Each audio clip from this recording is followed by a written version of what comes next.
쉬어주건 개발 정보를 실시간으로 전달하는 강산의 부동산입니다. 강산의 부동산 많이 사랑해주세요.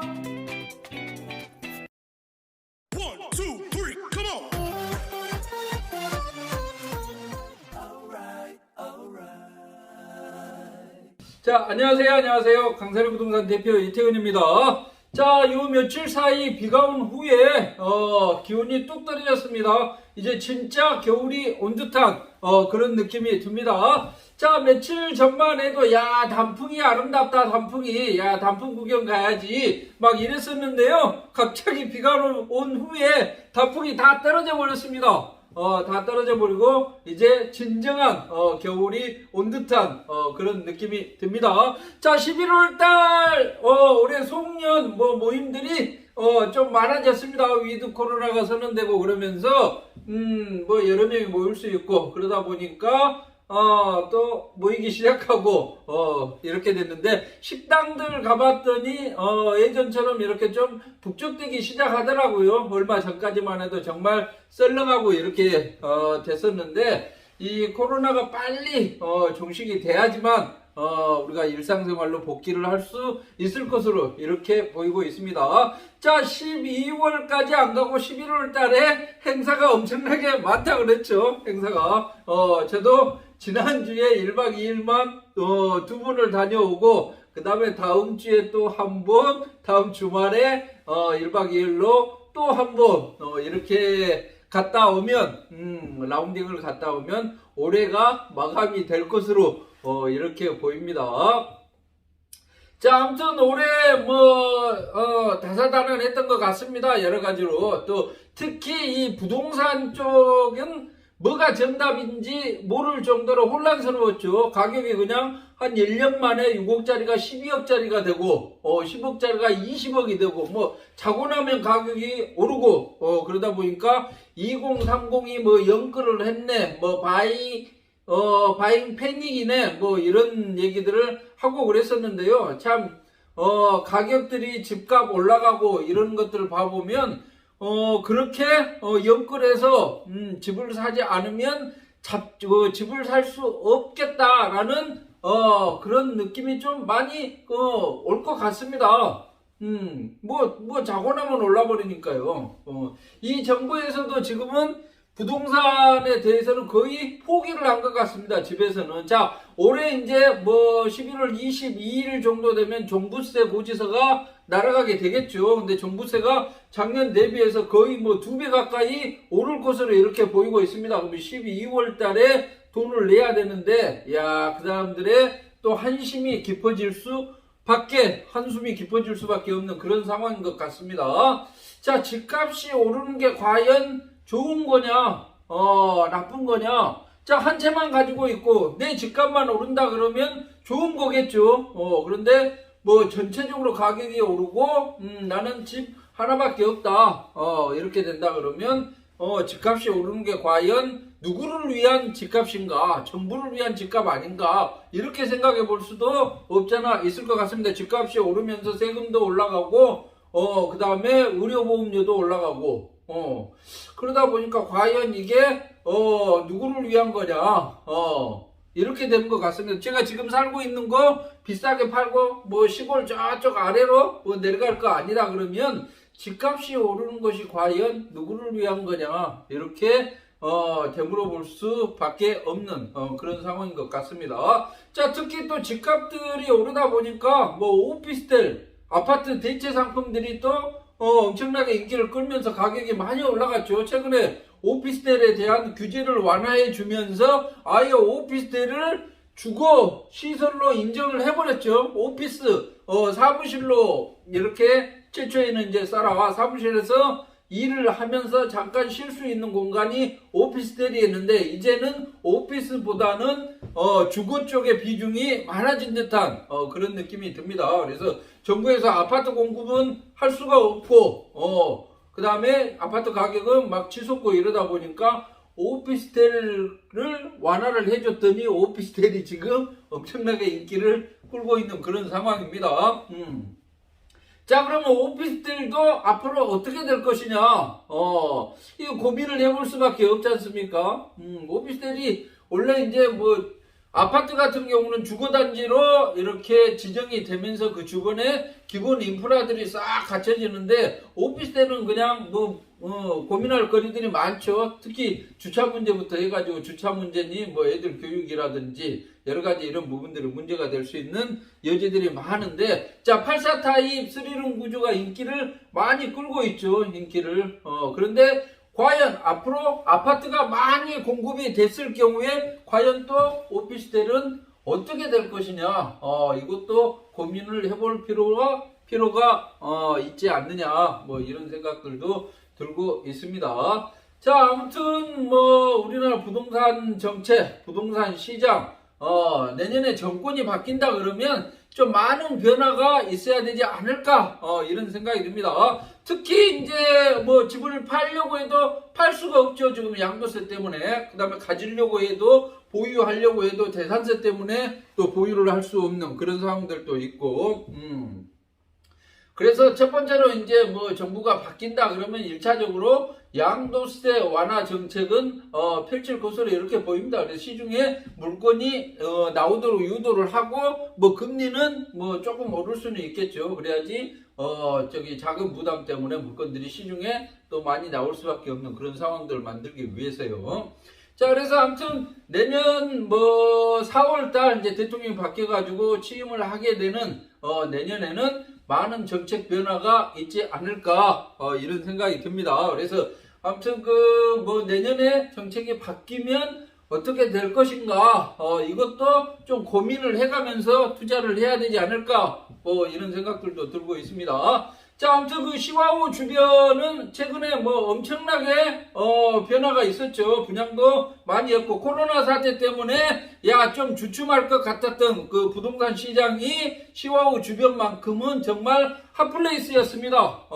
상가 가격도 처음에는 분양가가 받아들여지지가 않았습니다. 그냥 웬만하면 10억이어가지고 10억이어가지고 이거 진짜 상가 10억 주고 이거 분양을 받아서 세를 400, 500을 받아야 될 텐데 과연 받을 수 있을까? 이거 분양이 될까? 적응이 안 됐었습니다. 그런데 또 분양이 활발하게 또 진행이 됐고, 최근에는 뭐 부르는 게 값일 정도로 상가 분양가도 많이 뛰었죠. 그 다음에 뭐 반달섬 쪽에 보면 이제 라구닌 테라스 같은 경우도 전면 A타입 43평형 처음에는 거의 9억에서 10억이었습니다. 이게 또 받아들여지질 않았습니다. 그런데 지금 집값들이 웬만하면 서울 쪽에 뭐 20평형대도 뭐 10억이 넘어가고 그러다 보니까 43평형대 라구닌 테라스 10억이 그렇게 비싼 게 아닌 그런 상황이 되다 보니까 뭐 또 프리미엄을 주고라도 A타입을 사겠다, 이런 분들이 또 많아졌고요. 또 생활형 숙박시설을 주거용 오피스텔로 전환을 할 수 있도록 2년간 유예를 해줬죠. 또 2년간. 그렇게 본다 그러면 라구닌 테라스 같은 경우는 주상복합 거의 아파트 수준의 명품 주거단지가 탄생을 했다, 이렇게 봐야 되지 않을까, 이런 생각이 들고 있고요. 그 다음에 이제 반달섬 곳곳에 오피스텔들 분양했던 것들도 아주 진행이 잘 됐습니다. 진행이 잘 됐고, 최근에 이제 마리나 큐브 마지막으로 지금 분양을 했었는데, 총 한 오피스텔 약 한 600세대 정도 분양을 했죠. 그런데 한 60% 이상 분양이 완료됐고 40% 정도가 지금 진행이 되고 있다라고 합니다. 자, 어떤 분은 또 여쭤봅니다. 자, 대표님, 오피스텔 시티뷰 반달섬으로 치자 그러면 시티뷰가 이제 공장 쪽을 바라보고 있는 북향이죠. 그 다음에 이제 남향 오션뷰, 북향 시티뷰 고층이 나으냐 아니면 남향 저층이 나으냐, 이렇게도 여쭤보시는데요. 자, 사실은 이제 오피스텔 같은 경우에 일을 하다가 가서 저녁에 쉬는 공간입니다. 쉬는 공간. 그렇기 때문에 저녁에 가면 바다가 안 보입니다. 오션뷰니 뭐 이런 것들이 제대로 보이지를 않죠. 그래서 그 오피스텔은 특히 뭐 그렇게 뭐 뷰가 좋거나 뭐 이런 게 크게 좌우되지는 않긴 하는데, 그리고 또 그 마리나 큐브, 아티스 큐브 여기 같은 경우는 10년 임대 보장을 해줍니다. 임대 보장을. 그렇기 때문에 뭐 고층이니 저층이니 뭐 북향이니 남향이니 크게 상관은 없습니다. 사실은. 그렇지만 나중에 영원히 가져갈 건 아니지 않습니까? 나중에 이제 매매를 했을 때 과연 어느 쪽이 더 좋냐, 이걸 따져봐야 될 것 같습니다. 그런다고 보면 아무래도 저라면 용의 꼬리냐 닭의 머리냐, 이 질문하고 똑같은 거죠. 근데 저라면 뭐 그 마리나 큐브나 아티스 큐브 오피스텔 같은 경우는 보통 이제 6층까지가 저기 주차장입니다. 주차장. 그래서 저층이다 그래도 최하 7층, 8층, 9층, 10층입니다. 그래서 그렇게 저층이 아닙니다. 저층이. 그래서 저라면 북향보다는 남향 저층을 선택하는 게 더 낫지 않을까, 이런 생각도 해봅니다. 이건 제 그냥 사견입니다. 사견. 그래서 뭐 북향 시티뷰 9층이냐 아니면 남향 저층이냐 어떤 걸 선택을 해야 됩니까? 이렇게 여쭤보시는데 정답은 없습니다. 정답은. 근데 저 개인적인 의견은 뭐 남향이 더 낫지 않을까, 이런 생각이 듭니다. 그리고 아무튼 반달섬 쪽에 이제 곧 핫 이슈가 될 부분이 라구인 테라스 2차죠. 라구인 테라스 2차. 이제 많이들 또 여쭤보는 게, 대표님, 라구인 테라스 1차를 사야 됩니까? 프리미엄을 주고라도, 아니면 2차 신규 분양을 받는 게 좋습니까? 이렇게 또 여쭤보시죠. 고민되게 자꾸 여쭤보셔가지고, 근데 라구닌 테라스 1차는 나름 장점이 많습니다. 일단은 세대수가 2554세대, 세대수가 많죠. 그 다음에 커뮤니티 시설이 또 잘 되어 있습니다. 그리고 또 만일에 국제학교가 들어온다 그러면 또 난리가 나겠죠. 지금 제주도 그 하이클래스 때문에 제주도 그 국제학교가 또 난리가 났듯이, 만일에 라구닌 테라스 한 켠에 2층 3층에 국제학교가 들어온다, 그러면 또 라구닌 테라스 1차는 또 엄청나게 호가가 올라가지 않을까, 이런 생각이 들고 있습니다. 그리고 라군 1차 대비해가지고 라군 2차는 분양가가 상승을 할 수밖에 없죠. 평당 최소한 300에서 400 정도는 상승을 할 것으로 보이고 있습니다. 300만원만 치더라도 40평이면 한 1억 2천 정도가 올라가죠. 1억 2천 정도가. 그렇게 본다 그러면 라구닌 테라스 1차 A타입, 전면에 좋은 호실이 프리미엄이 좀 저렴하게 나온다 그러면 그 선택하는 게 더 낫지 않을까, 이런 생각이 듭니다. 그리고 특히 주거용 오피스텔로 전환을 할 수 있는 게 라구닌 테라스 1차입니다. 근데 라구닌 테라스 2차는 그냥 순수하게 생활용 숙박시설로 가야 되죠. 생활용 숙박시설로. 정부에서 주거용 오피스텔로 전환을 하라 하면서 2년간 시간을 준 것은 2년 후에는 생활용 숙박시설 너희들 집중 단속을 할 거야 라는 시그널일 수도 있습니다. 그래서 라구닌 테라스가 전체적으로 좀 낫지 않을까, 이런 생각이 듭니다. 근데 라구닌 테라스 1차를 오피스텔로 전환을 하기 위해서는 뭐 우견 수렴도 있어야 될 거고, 그 다음에 지자체에서 인정을 해줘야 되겠죠. 근데 라구닌 테라스는 만일에 분양받은 분들이 중지가 모아진다 그러면 오피스텔 전환할 수 있는 여건은 전체 다 갖추고 있죠.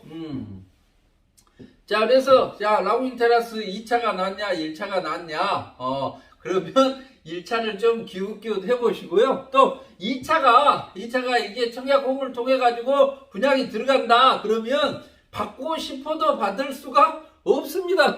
없습니다. 그래서 라군인 1차도 뭐 자금 여력이 있다면 하나 잡아 놓으시고, 그 다음에 라군인 테라스 2차도 청약을 하게 되면 뭐 진행을 해봐도 괜찮을 것으로 이렇게 보이고 있습니다. 다 오션뷰가 나오고 이렇게 하다 보니까, 그리고 시와우 주변이 앞으로 개발될 수 있는 여지들이 엄청나게 많죠. 2025년 정도 되면 이 시와우 주변이 완전히 그냥 정말 뜨거운 핫플레이스가 될 것으로 이렇게 보이고 있습니다. 선착지구 도심 공사 들어가죠. 그 다음에 신세계 테마파크 놀이시설들이 올라갈 거고, 아파트 분양도 할 거고, 뭐 이 주변이 난리가 날 거기 때문에 미리 하나씩 이렇게 라군 1차 테라스 1차를 뭐 돈을 일부 주고 사시든지, 아니면 라군 2차를 뭐 운 좋게 이렇게 또 분양을 받으신지 하나 정도 가지고 있어도 나쁘지 않을 것으로 이렇게 보이고 있습니다.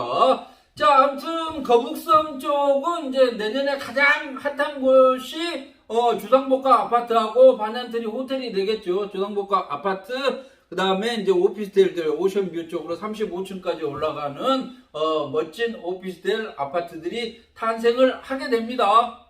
그래서 올해 연말에는 반달섬 쪽을 조금 이렇게 주시할 필요가 있고요. 그 다음에 내년 초에는 거북섬 쪽이 다양한 일들이 일어나니까 거북섬 쪽으로 고개를 돌려봐도 될 것으로 이렇게 보이고 있습니다. 아무튼 내년은 뭐 총선이 있기 때문에 내년에 뭐 야당이 될 것이냐 여당이 될 것이냐, 아무튼 정권이 바뀌게 되면 부동산 정책은 완전히 바뀔 것으로 이렇게 보이고 있습니다.